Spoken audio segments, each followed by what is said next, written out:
Je ne suis pas sûr que mon micro marche. Oui, c'est très impressionnant de vous voir tous. On arrive effectivement à la conclusion de ce troisième, la Deep Tech Voix Big. Moi, je voudrais appeler Xavier, parce que Xavier, il y a 3 semaines, on a pris un café. On habite à Issy-les-Moulineaux tous les deux. Je lui ai dit, Xavier, on fait un événement, c'est super, sur la techno. Ça serait vraiment super que tu viennes parler. Et Xavier m'a dit à peu près ce qu'il vous a dit, mais qu'est-ce que je vais foutre à ton événement ? Et donc, je voudrais, Xavier, que tu nous dises si après tous ces pitchs, tous ces entrepreneurs, est-ce que tu sais pourquoi tu es là et est-ce que tu peux nous dire qu'est-ce que tu retiens de cette matinée ? Oui, il m'avait dit, viens les mains dans les poches, tu vas voir, c'est facile. Je retiens déjà beaucoup de gratitude. J'ai reçu énormément, vraiment, pendant 2 heures. D'abord, la gratitude pour tout l'enthousiasme que vous véhiculez par rapport à vos projets. On sent que l'aventure entrepreneuriale, c'est quelque chose dont vous parlez bien, mais surtout que vous transmettez bien. Moi, je connais cette aventure quand on monte un film ou une série ou un album, et je me suis retrouvé dans vos projets et j'ai perçu votre énergie. Donc déjà, merci pour ça, énormément. Mais surtout, merci pour l'espoir que vous créez. C'est-à-dire que moi, je ne connais pas tous ces domaines deep tech dont vous parlez. Et là, ça m'a fait du bien. Vraiment, ça m'a fait énormément de bien de vous entendre, soit pour ce qui existe et qui fait rêver, les découvertes technologiques dont vous parlez, sur lesquelles vous travaillez, tout simplement, elles sont enthousiasmantes. Et puis moi, je suis arrivé en parlant de paroles performatives, de prophéties autoréalisatrices, et c'est clairement ce que tous les gens qui ont pitché là sont venus présenter. Et là encore, vous m'avez non seulement enthousiasmé, mais en plus vous m'avez fait rêver. Donc merci pour ça. Et puis alors surtout, ce qui est génial, c'est que grâce à vous, je vais vraiment pouvoir rentrer et dire à mes fils qu'ils avaient tort. Et ça, c'est quand même un petit plaisir à la maison. Parce que j'ai entendu parler il y a 2 minutes de complémentarité, et je l'ai entendu tout le temps en fait. Besoin de sécurité pour les notaires, besoin de relations pour les gens qui se sont perdus dans leur travail, comme ça a été évoqué. Besoin encore de sécurité, de soutien pour ce phénomène de maraude sur Internet. Là encore, on voit que le Deep Change, il est quand même vraiment complémentaire de la Deep Tech. Et moi, j'ai envie d'espérer, c'est là-dessus que je vais conclure, d'espérer qu'un jour, on va faire une rencontre comme ça, Paul, où il y aura donc des ingénieurs, des PhD, des business. Et puis alors, pourquoi pas des psychologues, des philosophes, des artistes, des poètes, des scénaristes. Et en fait, qu'on va créer un projet Manhattan, comme je disais, pour demain, ensemble, et peut-être un jour grâce à la BPI. Merci. Merci Xavier. Merci. Alors on a un gros problème depuis 3 ans à la Deep Tech Voix Big qu'on n'arrive pas à résoudre, depuis d'ailleurs 2 ans en fait, c'est que la Deep Tech Voix Big, c'est le mercredi matin. Et le mercredi matin, il y a un autre événement qui est le Conseil des ministres. Et donc on n'arrive pas, malgré tous les efforts, la ministre veut venir, mais c'est compliqué de ne pas être au Conseil des ministres. Donc elle va vous dire quelques mots et donc je lui laisse la parole à distance. Bonjour à toutes et à tous. Je regrette sincèrement de ne pas pouvoir être présente parmi vous aujourd'hui à l'occasion de la Deep Tech Voix Big pour célébrer cette première édition de Startez. Jeunes chercheurs, lauréats de Startez, vous êtes la relève de la recherche et de l'innovation.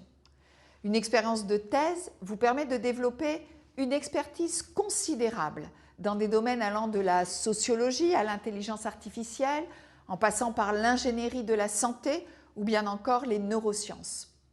Ces domaines sont les vôtres et les compétences que vous avez acquises sont nombreuses, sont variées et sont aussi le fruit d'une persévérance à toute épreuve.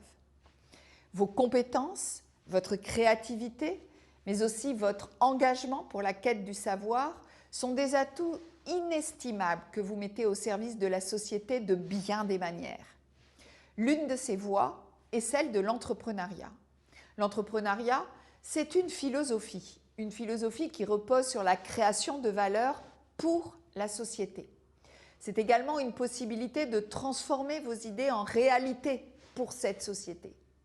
C'est une démarche qui demande du courage, de la résilience, mais aussi une volonté inébranlable de réussir, mais l'aventure en vaut largement la peine. Vos 10 projets illustre parfaitement la richesse et la diversité des solutions qui peuvent être développées à partir de travaux de recherche. Ceci en allant de la création de communautés de sentinelles pour des personnes en détresse psychologique, à la végétalisation des villes en passant par la fabrication de films alimentaires comestibles et biodégradables. Je tiens toutefois à insister sur un point. L'entrepreneuriat ne doit pas être uniquement perçu comme une alternative à la recherche académique, mais plutôt comme un complément ou quelquefois même comme un aboutissement. Les deux sphères s'enrichissent mutuellement. En tant que chercheur, entrepreneur, vous contribuez à renforcer le lien entre la recherche fondamentale et ses applications pratiques. Vous transformez des découvertes en solutions viables et utiles.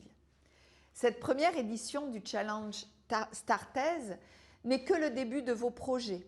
Et à toutes celles et ceux présents aujourd'hui, je tiens à vous dire, ne vous sous-estimez pas et ne sous-estimez pas le pouvoir de vos idées et de votre expertise. Utilisez-les pour créer, pour innover et pour inspirer. Notre monde a juste besoin de vous, de vos compétences et de votre vision. Et vous pouvez aussi compter sur le soutien de mon ministère pour vous aider. À toutes et à tous, juste un très grand bravo pour cette première édition de Startez.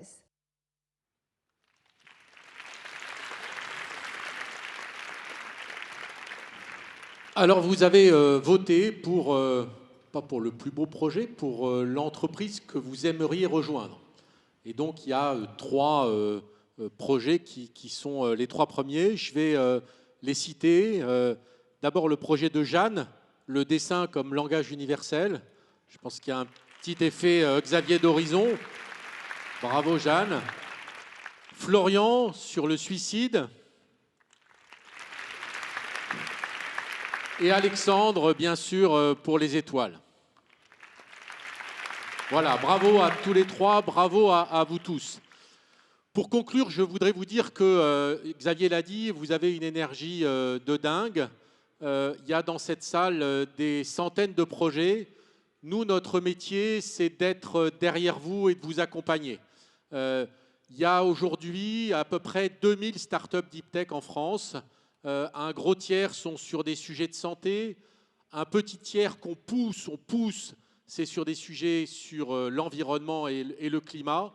Et un tiers, c'est sur des sujets de technologie qu'on pourrait qualifier de souveraines, semi-conducteurs, quantiques, intelligence artificielle.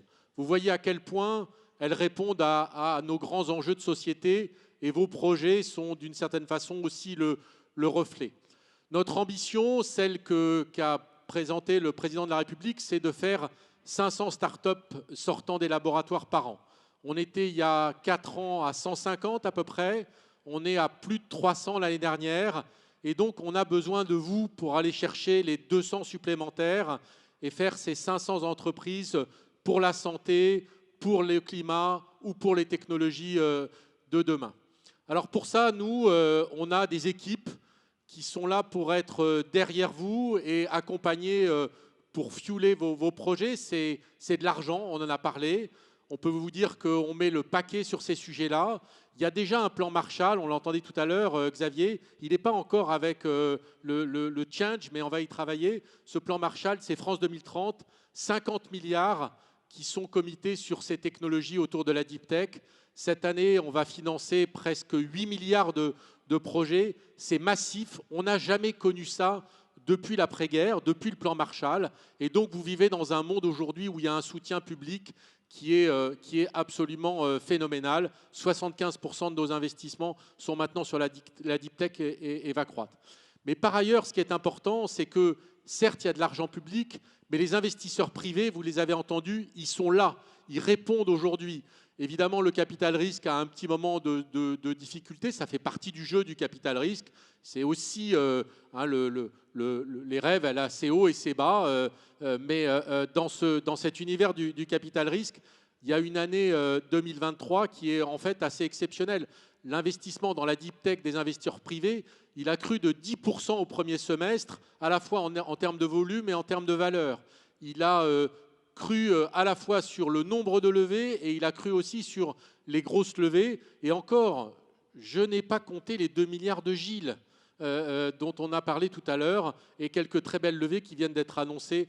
Donc on va faire une année Deep Tech qui va être en très forte croissance alors que le capital risque au global est en baisse. Ça veut dire quoi? Ça veut dire que les investisseurs privés nous suivent, que les investisseurs privés surtout vous suivent et qu'on est en train d'avoir les moyens de rendre vos projets réalisables et d'en faire des très grands succès. Donc voilà, merci. On espère évidemment vous voir. Je vais, pour conclure, appeler Nicolas et lui demander... au fond, lui aussi, en quelques mots, qu'est-ce qu'il retient de cette matinée? Tu disais à nos collaborateurs que la Deep Tech Voix Big, c'est notre plus bel événement. Moi, je suis d'accord avec ça.